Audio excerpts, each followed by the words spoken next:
sizlərdən belə bir sualın izahına baxırıq. Şərtdə bizə deyir ki, 1, 2, 3, 4 rəqəmləri cədvəldə sətir, sütun və diaqonal üzrə bir dəfə olmaqla yazılmalıdır. Sütun dedikdə yuxarıdan aşağı, sətir dedikdə soldan sağa, diaqonal dedikdə isə bu istiqamətdə olan ədədləri nəzərdə tutur. Deməli, baxırıq ki, diaqonal boyunca baxsaq, 1, 2, 3 gəlirsə növbəti 4 olmalıdır. Çünki hər rəqəmdən bir dəfə istifadə olunmalıdır.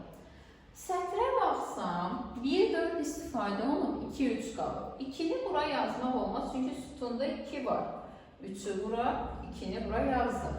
Bu sütunda 1, 2 var, 3, 4 yoxdur. 3-ü bura yazsaq təkrarlanma olar sətirdə. 4-ü bura, 3-ü bura yazdıq. Bu sütuna baxsaq, 2, 3 var, 1, 4 yoxdur. Mən bura 4 yaza bilmərəm, çünki 4 istifadə olunur. 1-i bura, 4-ü bura yazdıq. Sətir üzrə baxsaq, 1, 4, 2, 3 olmalıdır. Baxıram ki, bizdən 1, 4 var, 2, 3 yoxdur. 3 burada var deyə 2-ni bura, 3-ünü bura yazdıq. Davam edib, biz əslində AB lazım idi tapmış, amma yekunlaşdıraq. 1, 2, 3 var, 4 yoxdur. 3, 4 var, 1, 2 yoxdur. 1 burada var deyə 2-ni bura, 1-i bura yazdıq.